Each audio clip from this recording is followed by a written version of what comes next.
Hola, soy Carlos y en este video te explicaré todos los antecedentes históricos de la psicología. Comencemos. En el mundo de la psicología hubo grandes antecedentes. Primeramente hablaré sobre los pensadores Sócrates, Platón y Aristóteles. Sócrates en su tiempo, cuando dio inicio la psicología, él decía que las almas eran inmortales. Luego tenemos a Platón. Él nos decía que el cuerpo era la prisión y el alma algo divino.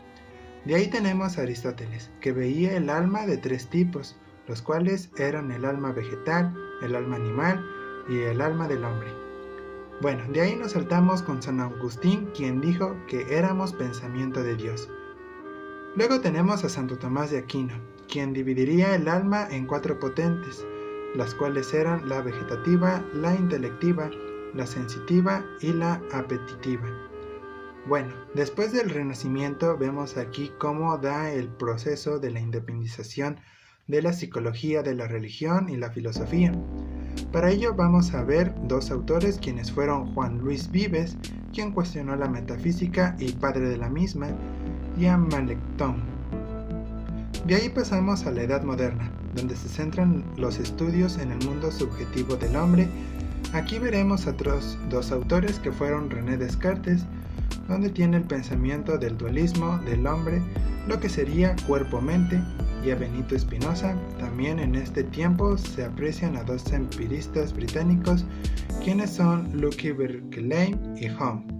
También vemos a John Locke sobre cómo basaba su metafísica en el mundo observable. Seguimos ahora con René Descartes, un pensador empirista. Él decía que los actos humanos se dividen en dos partes, en actos involuntarios y actos voluntarios. Bueno, ahora pasemos a la edad contemporánea, donde conoceremos a Ernest Weber y a Gustav Fechner, quienes fueron precursores de la psicología en Alemania. En el tiempo contemporáneo vemos a más autores como lo son Wilhelm Wundt, fundador de la psicología, y que en ese entonces era un pensador del estructuralismo. Luego tenemos a William James, quien criticó el trabajo de Wundt y que analizaba el comportamiento y punto central. James pensaba en el funcionalismo. De ahí tenemos a Max Wertheimer, quien rechaza lo que dice Wundt por falta de elementos. Wertheimer era de la Gestalt. Bueno, después de todo esto surgió lo que serían las teorías clásicas, en donde Sigmund Freud, quien era psicoanalítico, dio a conocer una pirámide donde se destacaban tres elementos del ser humano: el ello, el superyo y el yo. En la representación que hizo Freud sobre estos tres elementos, habló sobre cómo el ello existe desde el nacimiento, que será el impulso, el deseo. El superyo aparece a los 4 o 5 años, es la representación de los valores de la sociedad transmitidos por los padres, se rige por la culpa. Luego el yo, que representa la razón y se desarrollan en los primeros años de vida. Hubo ciertos mecanismos de defensa que fue la represión, la regresión, la sublimación, la proyección, la racionalización, la formación reactiva, la conversación, la negación y la disociación. Bien, ahora pasemos a hablar sobre la psicología como ciencia. Aquí en este tiempo Watson rechaza la introspección, solo estudia la conducta. Esa conducta se da a través de conocimientos. Luego vemos a Pavlov, quien creó el condicionamiento clásico. Presentó el experimento del perro. De ahí tenemos a Skinner, quien hizo un experimento con un ratón para ver cómo el ser humano cambia su comportamiento de acuerdo a tales actos o efectos. De ahí pasamos a la influencia del conductismo, donde vemos a John Brown. Fue uno de los psicólogos americanos más importantes del siglo XX, conocido por haber fundado la Escuela Psicológica Conductista. También vemos a Burgos, quien condujo un trabajo en psicología experimental y defendió el conductismo, que considera el comportamiento como una función de las historias ambientales de refuerzo. Fue responsable por su desarrollo de la filosofía del conductismo radical y por el desarrollo de análisis.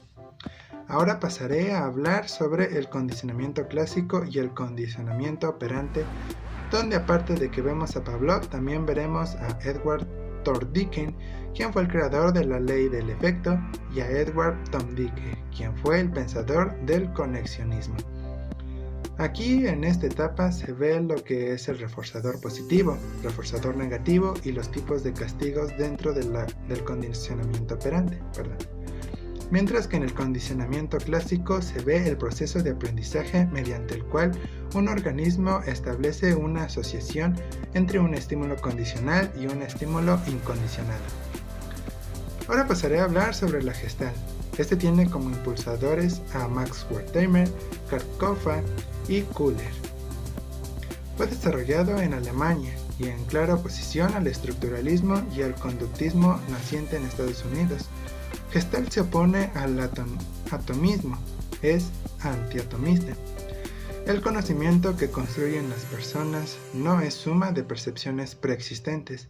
Gestalt analizó las diversas áreas de la psicología, que son las actitudes, el aprendizaje, la motivación, etc. Después de esto veremos lo que fue la etapa del humanismo. Es un comportamiento o una actitud que exalta al género humano. Abraham Maslow fue quien habló sobre la teoría de las necesidades humanas, que es la fisiología, la seguridad, la afiliación, el reconocimiento y la autorrealización. Ahora veremos lo que es los métodos de la psicología cognitiva, donde vemos a Aaron Beck. Aquí logramos apreciar la psicoterapia cognitiva de este modo. Resolución de problemas, se aprende a descubrir y modificar. Trata de modificar la predisposición 1 sobre sí mismo, 2 sobre el entorno vital y 3 sobre el futuro. Y la percepción y la estructura de las experiencias determinan emociones y conductas. Y ya por último, para terminar, tenemos la psicoterapia, donde se ve a Sigmund Freud. Freud utiliza una de las terapias más conocidas para los que hacen la labor de ser psicólogos, la cual es la terapia psicoanalítica. Fue desarrollada por el mismísimo Sigmund Freud a partir de sus propias teorías. El psicoanálisis busca descubrir los mecanismos mentales mediante los cuales nuestro inconsciente condiciona los propios pensamientos y conductas. Bueno, hasta aquí el video. Muchas gracias por su atención. Cuídense mucho. Chau chau.